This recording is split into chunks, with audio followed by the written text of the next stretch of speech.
Hello everybody and welcome back to our channel. My name is Terrell. And my name is Brendan. And we're on BNT Reacts. And today we are checking out 6 most mistreated groups in K-pop history. Ooh. And this is by B-Boss TV. I'm definitely interested to check this out. I'm sure there are so many other mistreated groups in K-pop history just to begin with.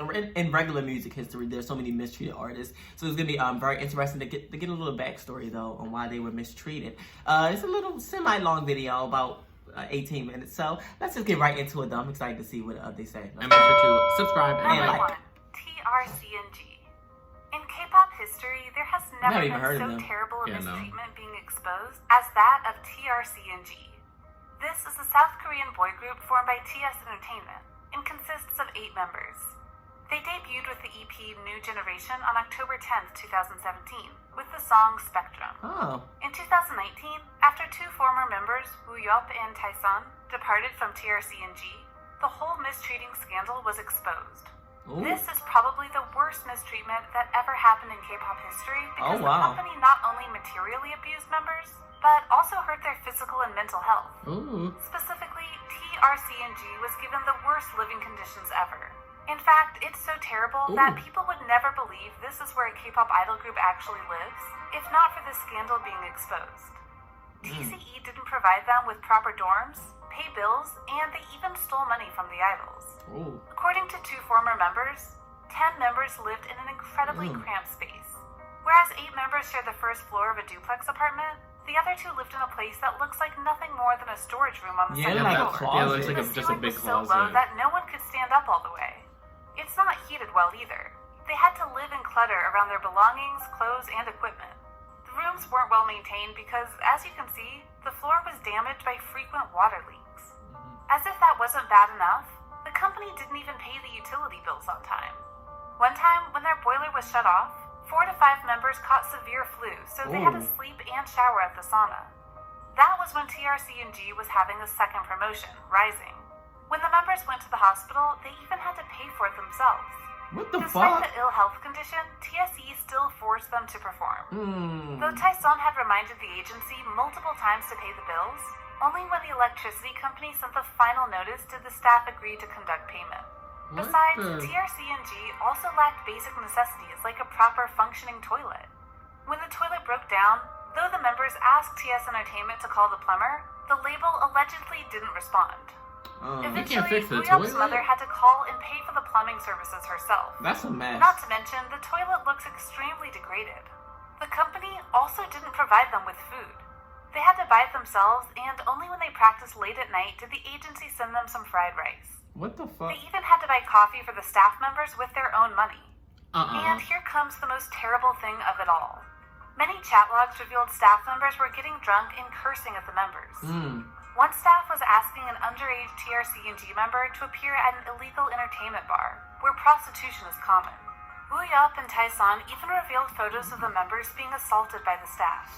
The images show a staff hitting one member's neck with a toothbrush. However, this man insisted it was just a punishment while they were playing a game. Woo-yup further said he himself was hit with a metal chair and received severe A bruises. metal chair? He revealed he has medical documents and members as witnesses. Not stopping there, TSE executives even used the members as laborers when they were still trainees. He often made them organize, package, post, and sell his shoes online. Oh my god. TSE also abused them financially through profit sharing. According to the 9-year contract, the profits from their music releases are reportedly divided 9-1 TS Entertainment to TRCNG, 8-2 from their 3rd full-length album onwards, and advertisement deals and events are divided 7-3. As there are 10 members in the group, the label takes 90% of the profits, while each member only receives 1%. Yeah, that's not nothing. Number 2, Yeah, that's... GOT7. GOT7? GOT7 is a boy group formed by JYP in 2014. Though JYP did give a lot of investment in GOT7 in their first 2 years, the company gradually ignored them to the point that Agaze became extremely frustrated. Their newest comeback alone, Breath of Love Last Piece, the company has made fans triggered again for their careless promotion. Though this is nothing new, the whole situation has been pushed to another level when GOT7 didn't even have a proper MV teaser. Whereas their self-composed album has up to 2 title tracks, Breath and Last Piece, there were no proper and separate video and photo teasers for that. The fact that Twice, Stray Kids, and ITZY all have periodic and well-managed teasers for their comebacks. And then there's GOT7 having a ridiculous teaser is unacceptable. JYP only released a meaningless photo teaser a few hours before the official MV aired. By that, it means there is literally no connection between the teaser and the MV. Moreover, all its portraits are typography of the title, and no pictures of the members. Alright, y'all, sorry, we back. Before this comeback, fans were already super upset because all the members had no mutual activities over the past 7 months. There were no variety shows, no commercial contracts, nothing for GOT7 as a group. In the past, a very similar thing had already happened in the promotion of Eclipse. Normally, before every comeback, the agency will release the poster and MV teaser with the full information of the date and time to release the MV. By that, fans can increase MV views for their idols in the first 24 hours. But in the teaser of the Eclipse MV, there is no information about what time the MV would be released. Not knowing the specific release time, all the preparations and efforts to increase views for the MV of Agaze were ruined. Yeah, it's Not confusing. only slow in announcing the date and time of GOT7's MV release, the company also announced the comeback and world tour simultaneously, leaving fans with no time to prepare money to support their idols. Not many fans are financially able to buy both the album and concert ticket, so they'll have to choose between them. This caused GOT7's album sales to decline compared to previous comebacks. While the fans are trying hard to buy albums to increase sales for GOT7, one of Korea's reputable album buying sites, Sonara, apologized for not having enough albums to sell. In the first week, most of the album sales come from the pre-order amount. JYP should have a full preparation of the number of albums released, but they didn't have enough albums to sell on the second day. It's quite apparent to see how the company didn't even care about stocking enough albums to increase the reputation the second of day is GOT7. wild. For their last comeback, Die, they promoted only for a week, while other groups usually promoted for 2 weeks or more. Since the members' schedules were obviously not packed, there was no proper reason for the company to set up such a short promotion time like that. Besides the mismanagement, JYP also restricted GOT7's creative freedom. Unlike Stray Kids, who could just produce what they want, JB is a skilled producer but always has his songs rejected. Jackson Wang, Bangtan, and Jin Young are skilled songwriters and composers. Still, if you check out the tracklist for their songs, they only contributed to very few pieces throughout GOT7's career. As if the mistreatment in their work wasn't enough, JYP also gave no greater consideration to GOT7's safety. A lot of the members reported sasaeng fans lurking around their houses for months on and on. Some members have talked about getting many calls from crazy fans. Agaze then even tried to get JYP to take some action, but their response was rather late. Number 3. BAP. BAP is a boy group founded by TS Entertainment, the same agency that managed TRCNG. BAP saw an amazing run during their promotional peak. They had back-to-back chart-topping hits, numerous world tours, I don't know if I've heard of them before. popularizing Kpop in the West. However, owing to unresolved conflicts, unexplained hiatuses, and lawsuits, BAP could not sustain the environment for growth. The situation was so desperate that BAP's leader had to repeatedly remind his fans not to buy their albums or their merch in order to cut the support for the company. He mentions this almost everywhere, on his IG Live, Twitters, fan meeting, fan sign, and concert. He even dissed his company on live shows. He did it whenever possible, directly, so it wouldn't get edited out. Towards the end of 2014, reports started coming up that all BAP members had filed a lawsuit against their label TS Entertainment for violating the Fair Trade Commission's policy on slave contracts. From unfair working conditions to shady profit distribution, BAP was battling all sorts of corporate evils in their creative journey. The company had reportedly profited nearly $10 million since the boys' debut. Still, the members only received $17,000 each within the 3-year interval. What? Divided over 40 months, this sum translated into roughly just $500 a month. While their company blatantly denied the accusations, BAP took to filing another lawsuit for defamation of character. I'm doing all this work and y'all getting that money? Jungkook sold his sneakers collection and secretly did a part-time job as a newspaper boy. Finally, the two parties agreed, but the group took a hiatus until their next comeback almost a year later. After the hiatus, things got even more challenging as they needed to build up their name again. Though fans even boycotted their concert to let them rest a bit, BAP members were tortured by the company through the packed schedules. up to 7 comebacks a year, world tour once a year, and non-stop promotion concerts. They were forced to perform even when being sick. This is such an endless nightmare. Number 4, CLC. I don't know them either. CLC is a girl group They sound debuting under familiar. Kpop Yeah, it does, Entertainment in actually. 2015. Over 5 years, many fans think that this group was seriously mistreated considering multiple aspects. First Maybe we is did a their reaction primary to them. concept. They debuted with We the might Cube have. concept, whereas all the members were initially supposed to follow the girl crush theme. However, Cube Entertainment suddenly changed their mind, leaving the girls no other way than doing things they didn't prepare and wasn't their cup of tea. It was said that Cube forced CLC to follow the Cube concept in order to not overshadow their most precious girl group at the Oh time. yeah, we did 4 do a minutes. reaction to them. Yeah, Then, that when looks Cube familiar. disbanded 4 minutes and only kept Yeah, Suga, okay, yeah. who also left We eventually, have. the company changed the image of CLC into the descendants of 4 minutes. This move of Cube triggered Oh, lots we've of 4 reacted to Minutes 4 fans Minute. because they believed that 4 Minutes had no respect from their juniors. It's easy to see how Cube just cared about profit and gave no attention to how CLC would be impacted. Then, the company forced CLC to follow the Cube concept again. It's reported that not until Soren gave Cube a full-on PowerPoint presentation about the advantages of the girl crush concept did the company let them come back with the title track, Black Dress.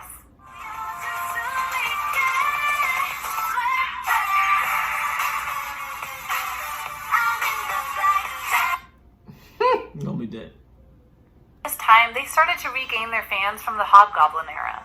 Yet, instead of quickly giving them a second promotion, Cube introduced G-Idol and literally ignored CLC. Wow. Not just that, CLC's MVs were always filmed in a box, which fans often sarcastically referred to as stuck in the basement. Most of the scenes they filmed were in a room, and there has never been anything more than that. Compared to G-Idol, whose MVs are often full of open space settings, CLC's fans are super frustrated because of such discrimination in the budget. Moreover, the fact that Cube never gave them an official light stick really drove fans crazy. It's even reported that CLC had to pay for the flight tickets themselves whenever performing offshore. Oh. Though it's not clear whether Cube applies this rule to every group in their company, it is obviously unacceptable compared to other famous groups. Number 5. Preston. We know Preston. Pristine Yeah. is a girl group introduced by Pledis Entertainment in 2016. However, just after around 2 years of promotion, the girls disbanded and left fans in shock. Though they were first predicted to be the Rookie of the Year, things went downhill so fast that no one could imagine. For the reason of their disbandment, it's mostly because of how Pledis mistreated the girls. The first thing was about Kyla's image. Though many people initially thought that her curvy body was due to her own diet, they later discovered that the story was much more complex with Pledis' involvement. Some believe that, similar to the way Pledis forced Uli to eat a lot to attract public attention, they were doing the same with Christine's Kyla. As a result, she was fat-shamed by many, many anti-fans. Kyla was so depressed that she went on a temporary hiatus amid the promotion with Christine. Yet, it extended to forever, and she eventually returned to the States to rest and recover. It's evident that, for the sake of increasing sales, Pledis Entertainment did everything, even at the expense of Kyla's mental condition. Look at how the poor girl was completely ignored during the fan meet. When it was Yeah, that's Kyla's messed turn on up. stage, all of the interpreters immediately turned their cameras away from her and only focused on other members at the corners. Imagine how hurtful it must be for a teenage girl. After the recovering time, though Kyla and her family did consider her coming back to Korea to continue the music career with Pristine, Pledis blatantly announced that she was no longer a group member.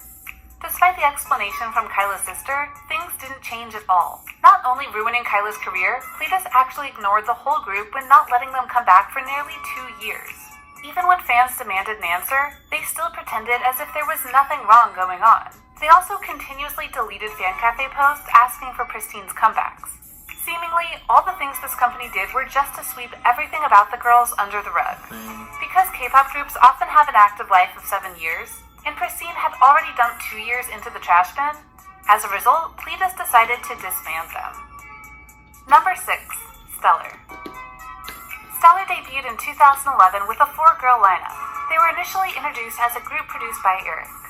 After 2 unsuccessful first songs, Rocket Girl and UFO, Stellar had to change members, and the final lineup included Gayoung, Chonyul, Minhee, and Hyoeun. When Stellar first debuted, the group pursued a lovely concept combined with girl crush style.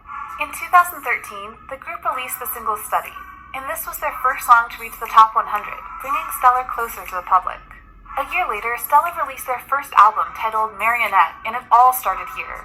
The management company wanted them to get rid of their cute, mischievous image and become more sexy and seductive.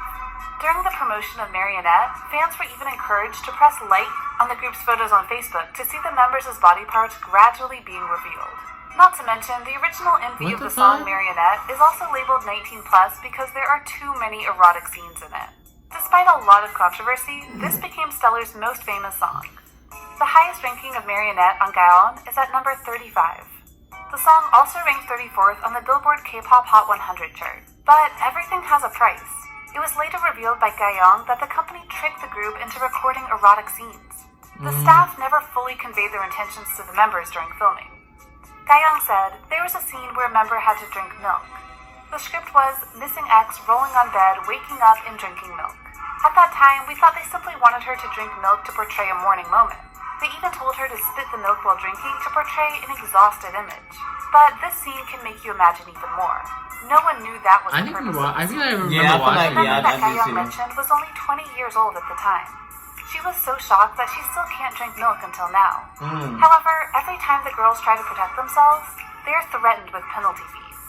Since the girls were too young at that time and afraid of being fined, they chose to be silent. Moreover, there were times the whole group was only given one meal and they had to divide it equally among 4 One people. meal? Gayoung also recalled, with the song Vibrato, they told us to dance in super revealing outfits. When we said no, they said, just give it a try before you say no. Eventually, we reluctantly took about 5 photos wearing those outfits, but it was too much. They seemed to agree with us, but then those pictures were released.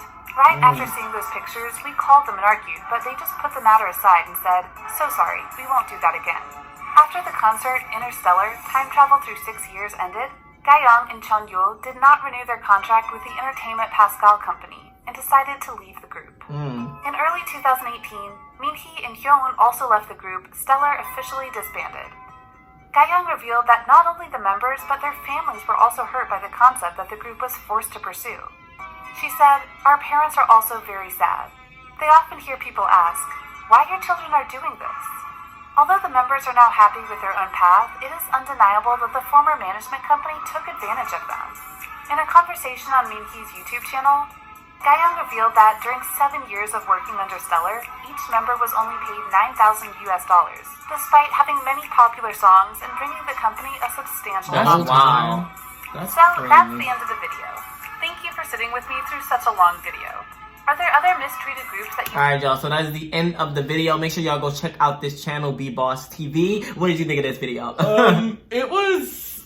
I mean, it was kind of like a downer because it was talking about groups being mistreated. But yeah, I don't know. It's very sad to hear that, especially because, I don't know, I guess you see the whole K-pop industry and a lot of the times you just think like, I don't know, you just think they're enjoying themselves, you know, they're having a great time, and that's not always the case, which is sad. And yeah, all of these were very bad, especially the first one. That one, they were living in awful conditions. Like, I don't know, that one, I feel like they spent a lot of time on, and I hadn't even heard of that group. I mean, they were all actually kind of bad in their own right. Just crazy. Like, there's so much bad in the world, and, you know, I don't know, I just like to see everybody be happy and do their best, you know, and it's kind of sad when there's bad things and shady things going on behind the scenes. It's kind of sad. I mean, yeah, it is, but honestly, if I'm being honest, that's just the business. I understand being sad and feeling sad about it, and by no means do I think it's right at all with what any of these groups had to experience, but honestly, that's not even just the K-pop industry. That's the music industry. That's the entertainment industry. Everybody, all them big bosses in the entertainment industry who are making the say-so, the final say-sos and doing this, all they care about, honestly, is money. That's it. That's all what it comes down to. And so, really, I mean, it sucks though. It does suck to see that they had to go through those things, and it sucks. It's very unfortunate that they had to experience the hardships of the entertainment industry and really being screwed over in those type of ways. But that's just the reality of the entertainment industry, and you have to be very smart in terms of how you approach it, especially with these contracts. That's how they get them. The contracts. You have to read these contracts, because the contracts, they put stuff in there and you just signing away, and you're not really knowing what you're signing away until you already signed it and it's too late. They got you. They got you for some years, and they can control you, and they can control your money, and they have so much control of everything. So it's really, I advise anyone who wants to go in the entertainment industry, read your contracts, get a lawyer, someone who can understand, who can break down your contracts for you so you can know. Because it's just unfortunate, because you have situations like this, and I know that they probably wish they can go back and change things, and it just sucks. It truly sucks, and my heart goes out to them, and I hope that they're all doing well though, because the situation it sucks. But anyway, that's all for this reaction. If you like it, make sure you give it a thumbs up. Make sure you also hit the subscribe button. Go ahead and comment down below what you thought about this video, and if you wanted to check out more videos like this one, then we will. And make sure to check out our second channel, our Discord, all of our separate channels, and all of our social media. Yes, but that is all for this reaction, and we're out. Bye.